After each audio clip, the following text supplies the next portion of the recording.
సూర్యుడు మరి మేష రాశిలోకి ప్రవేశించాడు కదా! మేష రాశిలో మరి 14వ తారీఖు సూర్యుడు ప్రవేశించాడు అన్న విషయం చాలా మందికి విదితమే. అయితే మేష రాశిలోకి ప్రవేశించినప్పుడు మరి ఒక్కొక్క రాశి మీద ఆయన ఏ రకమైన ప్రభావాల్ని చూపుతాడు అనేది కూడా మనందరికీ తెలుసుకోవాలనే ఆసక్తి ఉంటుంది. అందులో ఎవరైతే ఈ యొక్క గోచారాన్ని వాటిని మరి నమ్ముతూ ఉంటారో, లేదా ఈ జ్యోతిష్య శాస్త్రానికి ఎంతో కొంత ప్రాధాన్యత ఇస్తారో, వాళ్ళందరికీ ఒక రకమైన ఔత్సుకత అనేది ఉంటుంది. సూర్యుడు ఇప్పుడు మరి మేష రాశిలోకి మారాడు కదా!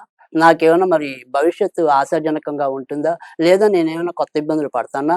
ఇలాంటి సందేహాలన్నీ కూడా కలగటం అనేది సహజం. మరి ఇప్పుడు ఏ రాశికి ఆ రాశి మనం ఎలాంటి ఫలితాలు ఉండబోతాయనేది ఒకసారి చర్చించుకుందాం. ఈ మేషరాశిలోకి మరి సూర్యుడు వృషలోకి రావటం అనేది జరిగింది. అయితే సూర్యుడు ఇక్కడ 1వ రాశిలోకి రావటం వల్ల మిశ్రమ ఫలితాలు ఉంటాయని చెప్పాలి. ఎందుకంటే శారీరకంగా కొంత శ్రమ పెరగటం అనేది ఉంటుంది. నాన్నగారు అటువైపు ఉండే బంధువుల వల్ల కొంత చిక్కులు ఎదుర్కోవటం అనేది కలుగుతుంది. తర్వాత కంటికి సంబంధించినవి గానీ, మరి కొంతవరకు ఈ అతి వేడి వల్ల వచ్చే వ్యాధులు గానీ మధ్య మధ్యలో రావడానికైతే ఉంటుంది. కానీ ఇదే సమయంలో ఇటు రాజకీయ రంగంలో ఉన్నవారికి అనుకోకుండా మంచి పదవులు లభించడానికి ఆస్కారం ఉంది.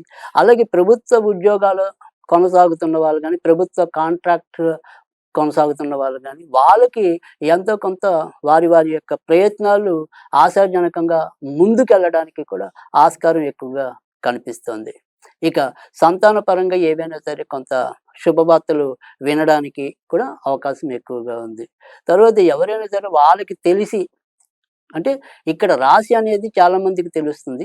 కానీ వారి వారి యొక్క లగ్నం అనేది తెలిస్తే గనక కర్కాటక లగ్నం, వృశ్చిక లగ్నం, తులా లగ్నం వీరికి మాత్రం ఖచ్చితంగా ఇప్పటిదాకా ఏదైనా సరే ఉద్యోగ ప్రయత్నాలు చేసి నెరవేరక పడితే గనక తప్పకుండా ఈ నెలల్లో తప్పకుండా వారికి ఉద్యోగం వచ్చే అవకాశాలు కూడా చాలా ఎక్కువగా ఉంటాయి. కనుక మేషరాశి వారికి కొంతవరకు మిశ్రమ ఫలితాలుగా చెప్పవలసి ఉంటుంది. ఇక వృషభ రాశి.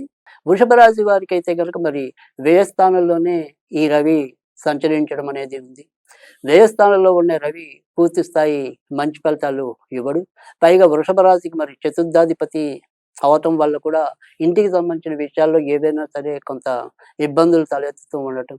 ఇంట్లో ఒకళ్ళకి కొద్దిగా ఆరోగ్యం చక్కబడింది అనుకునే సమయానికి మరొకరికి ఏదో రకంగా ఇబ్బంది కలగటం అనేది. తర్వాత మానసికంగా ఇంట్లో కుటుంబ సభ్యుల వల్ల ఒత్తిడికి లోనవటం అనేదైతే ఉంటుంది.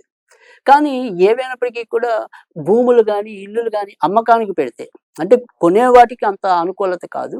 ఏవైనా సరే మనం ఇల్లులు మార్చాలి అన్నా, వసతి మార్చాలన్నా, లేదు మనం ఉన్నది ఏదైనా సరే కొంతవరకు ఎప్పటినుంచో బేరం పెడితే స్థలాలు గానీ, ఇల్లులు గానీ అలాంటివి ఆకస్మికంగా కొంత అమ్ముడవడానికి, ముందుకెళ్ళడానికి ఈ నెలలో వీరికి ఉపయుక్తంగా ఉండటం అనేదైతే ఉంటుంది. ఇక ప్రభుత్వ రంగంలో పనిచేసే వారికి మరీ చెప్పుకోదగిన సమస్యలైతే రావు.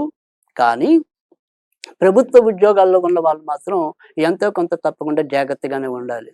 ఆకస్మిక బదిలీలు గానీ, ఏవైనా సరే నిందారోపణలో ఇరుక్కోవటం గానీ సంభవించొచ్చు. కనుక వృషభ రాశి వాళ్ళు ఈ నెలలో ఎంతో కొంత జాగ్రత్తగా ఉండక తప్పదు. మిథున రాశి.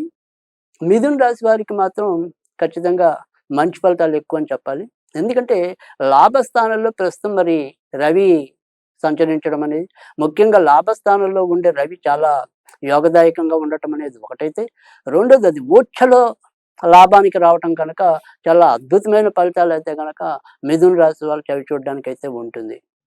ఇటు సామాజికంగా కూడా గుర్తింపు, గౌరవాలు లభించడం అనేది ఒకటి. తర్వాత రెండోదేంటంటే ఇతరుల యొక్క సహాయ సహకారాలతో ఎప్పటినుంచో వీళ్ళు కలలుగంటున్న కలలన్నీ కూడా ఫలించడానికి కూడా దోహదపడే సందర్భాలు మనకి ఎదురవ్వడానికి కూడా ఆస్కారం ఎక్కువగా లభిస్తోంది. ఇక కొత్తగా ఎవరైనా సరే ఏవైనా ఉద్యోగాల కోసం ముఖ్యంగా ప్రభుత్వ ఉద్యోగాలకు పరీక్షలు రాస్తూ, ఆ పరీక్షల్లో ఏదైనా సరే ఫలితాలు వచ్చేలాగా ఉంటే ఈ మిథున రాశి వాళ్ళు ఎక్కువ మంది విజయం సాధించడానికి కూడా అవకాశం ఉంది. ఇక వైద్య రంగంలో ఉన్న వారికి కూడా అత్యుత్తమ ఫలితాలు పొందడానికి అంటే అటు వైద్య విద్యార్థులే కాకుండా వైద్యులు కూడా చాలా చక్కటి లాభాల్ని గడించడానికి కూడా అవకాశం ఎక్కువగా లభిస్తోంది. ఇంకా ఈ నెలలో వీరికేదైనా సరే కొంతవరకు ఇబ్బంది ఎదురైతే గనక అది చాలా స్వల్పమైనది. ముఖ్యంగా ఈ కండ్లు నలుపుకోవటం గానీ, కళ్ళు చీటికి మాటికి ఎరిపెక్కటం గానీ, ఆ రకంగా కొంత ఇబ్బంది పడడానికైతే ఉంటుంది. తర్వాత తోడబుట్టిన వారి విషయంలో ఏవైనా సరే చిన్న చిన్న ఇబ్బందులు ఎదురు కావచ్చు. ఇక మిగతా అన్ని విషయాల్లో కూడా వీళ్ళకి అత్యుత్తమమైన కాలంగానే ఈ నెలని చెప్పవలసి ఉంటుంది.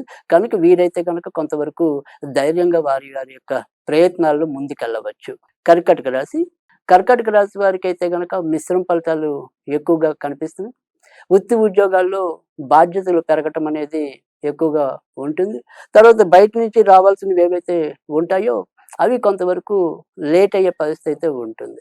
అయితే ఇక్కడ గమ్మత్తైన విషయం ఏంటంటే గనక ఎవరికైతే ఉద్యోగాల్లో బాధ్యతలు పెరగటం అనుకోండి, లేదా ఒత్తిళ్లు పెరగటం అనుకోండి. ఇవి ఎన్నున్నప్పటికీ కూడా చివరి నిమిషంలో మాత్రం వీళ్ళదే విజయం అనేది ఖచ్చితంగా ఉంటుంది. ఎటువంటి శత్రువుల మీదైనా సరే వీళ్ళు తప్పకుండా విజయం సాధించడం అనేది కూడా ఉంటుంది. ముఖ్యంగా రాజస్థానంలో మరి రవి యొక్క సంచారం ఓర్చలో సాగటం వల్ల ఇప్పటిదాకా గత కొద్ది నెలలుగా అందులో అంతకుముందు 2.5 ఏళ్ళు కూడా వీళ్ళకి అష్టమ శని ప్రభావంతో ఏవైతే పనులు కాక సతమతమయ్యారో, అధిక ధన వ్యయంతో సతమతమయ్యారో, వాటి నుంచి వీరికి కొంత ఊరట లభించడానికి కూడా అవకాశం ఎక్కువగా కనిపిస్తోంది. కాపోతే ఇక్కడ ఇందాక మనం మిశ్రమ ఫలితాలనే దాంట్లో ఏంటంటే కొంతవరకు ఈ సంతాన విషయంలో ఏవైనా సరే కొంత ఇబ్బందులు తలెత్తుతూ ఉండటం. వారికి ఏదైనా సరే కొద్దిగా బావుంది అనుకునే టైంకి అనారోగ్యం గానీ, వారి యొక్క ఆలోచన రీతి ఒకే రీతిలో కొనసాగలేకపోవటం గానీ, కొంతవరకు ఆ రకమైన ఇబ్బందులు ఎదుర్కొనడానికి కర్కాటక రాశి వాళ్ళకుంది. ఇటు రాజకీయ రంగంలో ఉన్న వాళ్ళకి చాలా అద్భుతమైన కాలం.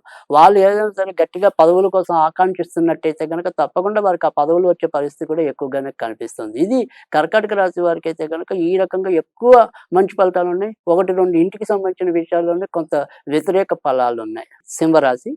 సింహరాశి వారికైతే గనక ఈ నెలలో మరి మిశ్రమ ఫలితాలే వీరికి కూడా ఎక్కువగా కనిపిస్తాయి. అయితే గత నెలతో పోలిస్తే గనక ఈ నెలలో కొంతవరకు ముందుకొచ్చే పరిస్థితి అయితే కనిపిస్తుంది. ముఖ్యంగా మరి ఏదైతే ఇప్పుడు రాశ్యాధిపతి అంటే సింహానికి అధిపతి సూర్యుడు అయ్యుండి ఆయన మోక్షలోకి రావటం వల్ల అంతకు ముందు ఉన్న ఏవైనా సరే అనారోగ్య సమస్యల నుంచి కొంత ఉపశమనం లభించడం అనేదైతే ఉంటుంది. విదేశాలకి వాటికి వెళ్ళాలి అనుకుంటే గనక సాధ్యమవుతుంది. అయితే ఏదైనా ఒకవేళ అనారోగ్యం అనేది ఉంటే గనక అది తొందరగా డయాగ్నీస్ కాని పరిస్థితి. అంటే మనకి ఏదైనా సరే లోపల పూర్తిగా ఏదుందో తెలీదు. అలాగని డాక్టర్లు చూస్తే పెద్దగా ఏమీ లేదని చెప్పొచ్చు. కానీ ఏదో తెలియని నిస్త్రాణ, ఏదో తెలియని అయలానతో కొంతవరకు సతమతమయ్యే పరిస్థితి అయితే కనిపిస్తుంది ఈ సింహరాశి వారికి. ఇక ఏదైనా సరే వృత్తి ఉద్యోగాల్లో ఒత్తిడి పెరిగినప్పటికీ కూడా గౌరవ మర్యాదలు కూడా అదే రీతిలో పెరగటం అనేదైతే ఉంటుంది. ఇక నాన్నగారు అటువైపు ఉండే బంధువుల వల్ల తాత్కాలికంగా ఏమైనా సరే చిన్న చిన్న ఇబ్బందులు తలెత్తొచ్చు. దైవిక కార్యక్రమాల్లో కూడా పాలుపంచుకుంటారు. కన్యా రాశి. కన్యా రాశి వారికి మాత్రం ఎక్కువ శాతం జాగ్రత్తగానే ఉండాలి. ఎందుకంటే అష్టమ స్థానంలో మరి సూర్యుడు సంచరిస్తూ ఉండటం. అలాగే ఇప్పటికే మరి రాహు, కేతువు రాశిలో ఉండటం, సప్తమంలో రాహు ఉండటం. ఇది ఏదైనప్పటికీ కూడా కొంత అనారోగ్యానికి దారితీసే పరిస్థితులు. అంటే భార్యాభర్తల్లో ఎవరికైనా సరే కొద్దిగా ఎక్కువ స్థాయి అనారోగ్యం కలగడానికి కూడా ఆస్కారం ఎక్కువుంది.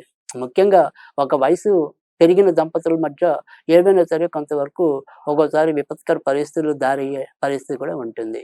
ఇక వాహనాలు అవి నడిపేప్పుడు జాగ్రత్త పడాలి. ఏదైనా సరే ప్రభుత్వం సంబంధించినవి గానీ, మరి రక్షణ శాఖకు సంబంధించినవి గానీ, చిన్న చిన్న ఇబ్బందులు ఎదుర్కొనడానికి లేదా ఏదైనా సరే తాత్కాలికంగా కేసుల్లో ఇరుక్కోడానికి అవకాశం ఉంటుంది. కనుక ఏ పని చేసినప్పటికీ కూడా కొంతవరకు తొందరపాటు లేకుండా ఆచితూచి చేసుకోవాల్సిన అవసరమైతే గనక ఈ నెలలో కన్యా రాశి వారికి ఎక్కువగా ఉంటుంది. సంతానం విషయంలో కూడా ఆశించినంత పురోభివృద్ధి లభించదు. నాన్నగారి ఆరోగ్య విషయంలో కూడా కొంతవరకు జాగ్రత్తగా ఉండాలి.